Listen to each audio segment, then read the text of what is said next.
Hi everybody, welcome back to Mando Lessons. This is part 3 in a series on adding double stops to your playing. In the first two lessons we worked on the tune Flop-Eared Mule and added some low notes in and some drone strings. So if you haven't checked those out, those will be helpful now that we're moving on. So check those out over at mandolessons.com. And if you have caught up with those, here we go. We're going to move on to sort of thinking about double stops as little parts of chords and working on it like that, which I'll explain. If you find these lessons useful, there's a couple ways to donate over at mandolessons.com, and that's always appreciated, but the lessons will always be free, so don't worry about it if it's not in the cards right now. Music's the most important part. So, as I said, this is sort of moving on from the drone string idea. We're going to be working on kind of thinking about a melody in terms of chords. Now there's this sort of magic thing that happens where at any given time you have a melody playing along. I'm going to be using the tune The Hare and the Corn, which is a great Irish tune. And there's a lesson for it at mandolessons.com. So if you haven't learned this tune yet, I recommend checking it out and learning it just to make the double stops a little bit easier. And I'll have a link for that over at mandolessons.com. So, as I was saying, this kind of magic thing happens where at any given point you have a melody going along, and it sounds like this.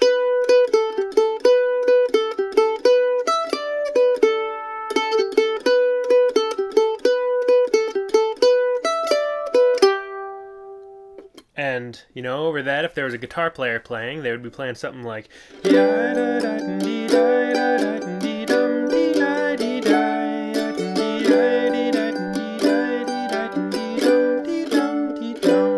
playing chords. So they're playing a G chord, a D chord, and a G chord. And in order to really start getting into some really cool double stop ideas, what I recommend is knowing what chord is happening. And there are a couple different options. Some people might play different chords, but a lot of times the melody will sort of dictate what chord should be happening.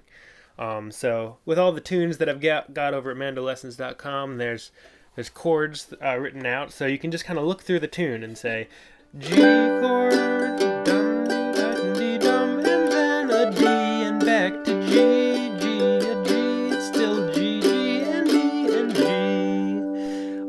So when I'm playing a tune, that's kind of going on in my head, like, oh, this part of the melody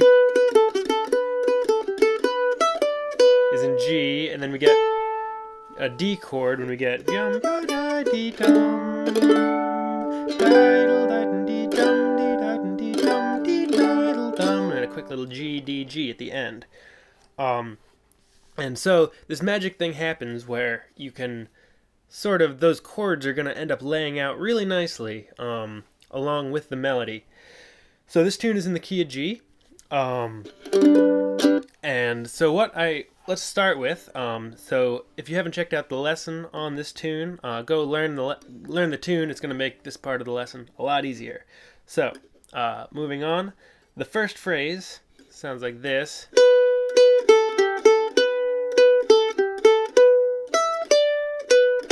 And that's mostly over the G chord. And if you want to follow along by looking at this, you can check out the tabs over at mandolessons.com. So mostly over the G until that last note where you have a D chord. So the first note is a B on the A string, 2nd fret, and that actually ends up looking a little bit like a G chord. You know, with a regular G chord, probably one of the first chords you learned, looks like that. And what we're doing is we're playing that chord, but we're leaving off the E string, because the melody is on the A string. And for the most part, you really want to keep the melody to be the highest note that you're playing, because if I play, so here's the line with the B being the highest note, kind of going through all those strings, you get that nice partial G chord.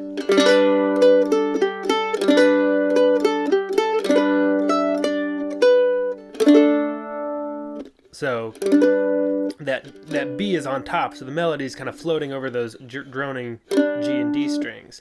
But if I play the whole chord,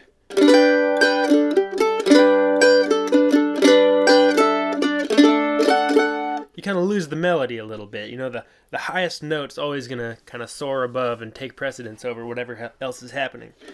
So keeping the melody as the highest note is going to be a big part of making sure you can always hear the melody over your double stops, because you don't want your double stops to sort of muddy up the melody. You still want the melody to be crystal clear.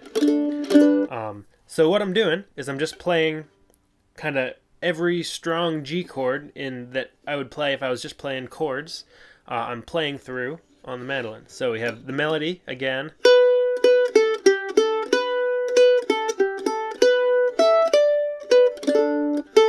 Sorry. And so we kind of have, I'll sort of say we have a strong G chord here.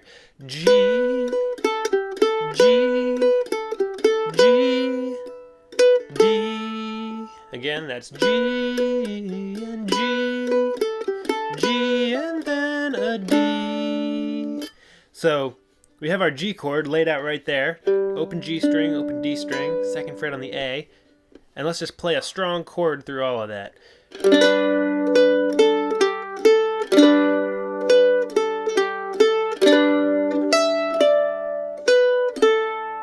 And let's not worry about the D chord just yet. Let's do the G one more time.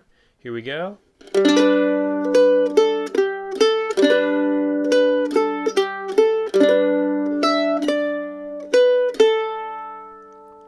So that is pretty straightforward. And then we get to the D chord. And our melody is an open A. And now, if you know this G chord, you probably know this D chord, which has that open A in it. It's second fret on the G string, open D, open A, second on the E. And so that's got the open A. So like we had that partial G chord using only the G, D, and A strings, we can have a partial D chord. 2, open, open. So that's a D chord. And again, if you add the second fret on the E string, you lose the melody. So you want to stay off the E string, and it's just 2, open, open. So let's add that in as our last chord. So we have G chord, G again, G again, D, right there. So we have, again, let's try that last little line. Again.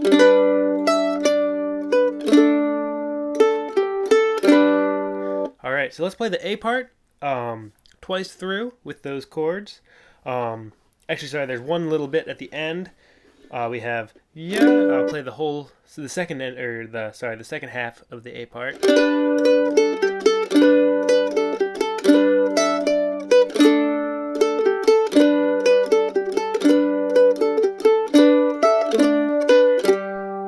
So the last part, the melody goes, and the chords go G and D and G, G, D, G, again, G, D, G. So thinking, excuse me, thinking about what those chords are as you play the melody is helpful. So this put your fingers to do this. So G and then D. I have second fret on the G string, just like that open D 3-string chord we were playing, and then the 5th fret with my ring finger, or you could use your pinky if it's too much of a stretch. We have second fret, open A string, 5th fret on the D, and then back to G, and ending with just the open G string and the 5th fret on the D string, 2 G notes. So I'll play the A part twice, nice and slow, and then we'll move on to some options in the B part. 1, 2, 3, 4.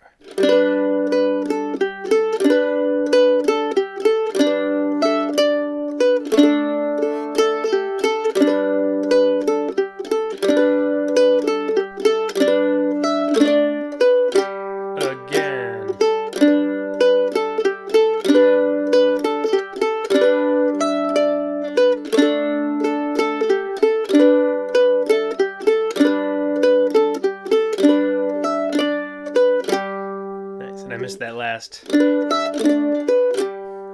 it is a lot of finger moving, and if you end up just playing the open D and D, that's totally fine too. It works just as much, and you don't always need to throw in a chord every time you have the option. It can get a little overbearing, so feel free to take notes out as you wish if you like the sound of a thinner sound. So moving on to the B part. Yeah.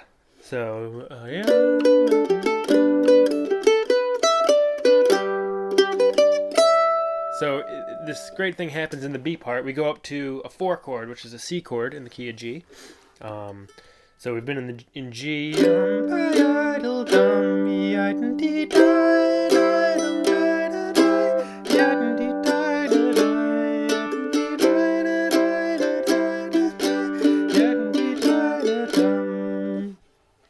So we have this C chord, and the melody has that little walk up and ends on the E string, and that's the first note, the downbeat of our B part.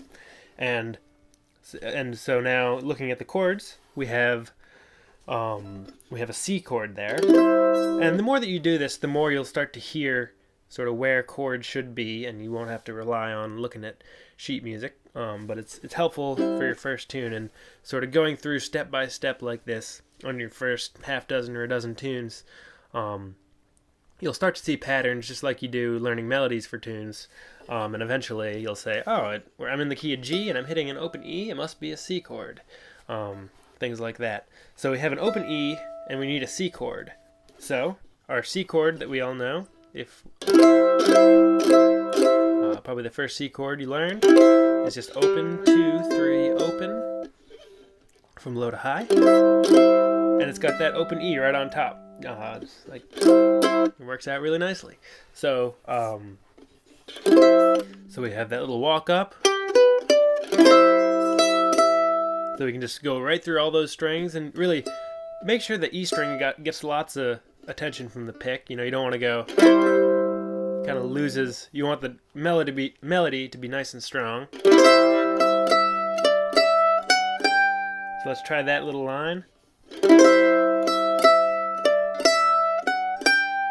Again. One more.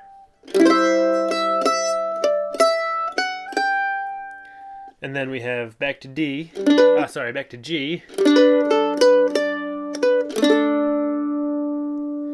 And then that D chord. So let's play that little phrase again. G. D. Again. G. D. Put those two phrases together, starting with the C chord and the walk up. C. G. D. C. G. D. Sorry, that was a bum note on my part. It's that same maneuver we were doing at the end of the A part. So, as you can see, every time there's a chord that has an opportunity for a double stop, it kind of magically lays out that you can sort of add a chord. So the way that I end up thinking about fiddle tunes is really in chord shapes, and it really opens up your ability. And you can kind of, once you get, as I said, a half dozen or a dozen fiddle tunes and worked out sort of bit by bit, it's kind of a slow process, but the more you do it, the easier it gets. You can really get a lot of freedom in to your playing of when you want to play double stops and what chord voicing you can use underneath it, and really just remembering the big kind of the important parts of this is that you always want the melody to be heard, so don't let the double stop or the chord you're playing underneath it swallow up the melody. Always make the melody, if possible, the highest note. There are some exceptions to that, but it's a good place to sort of start from, is making the melody the highest note, so that the chord doesn't take over, and also just giving that note plenty of attention from the pick as you go through. So make that E really ring out with the C chord, etc. And the same thing with the G chord. If the melody's 2nd fret. You really want to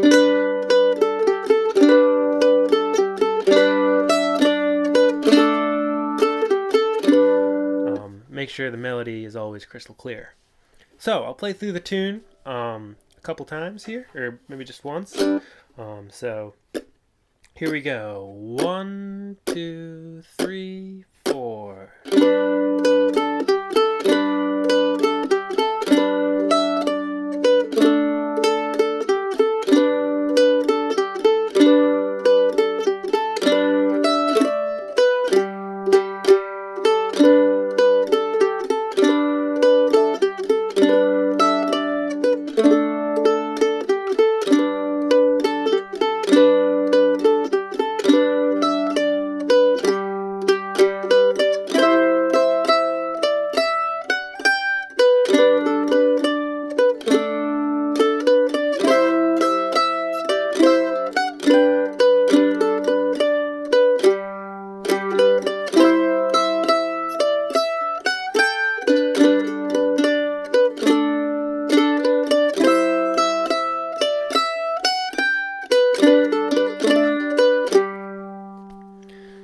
So that's sort of giving, every time there's, if the guitar was strumming along, it would be going.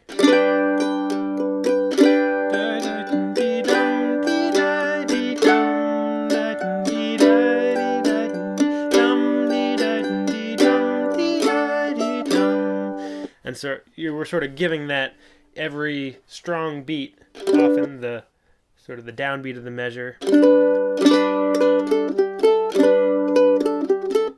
a strong chord. And as you play through more tunes, you can sort of get your right hand, like I talked about in previous double stop lessons, get your right hand kind of chugging along, and you can sort of fill it out.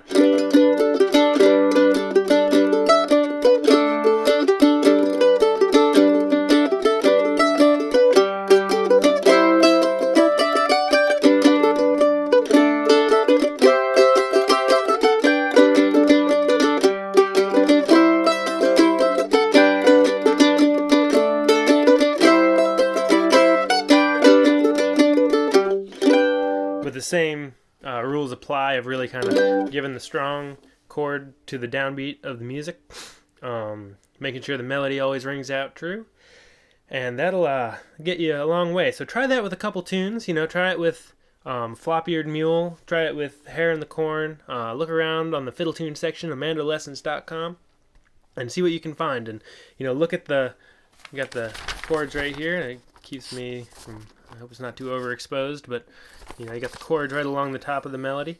And just sort of look at those, find tunes that you've already learned, and try to find ways of playing those chords so that the melody is always on top, and it still rings out, and sort of try to get some rhythm in there.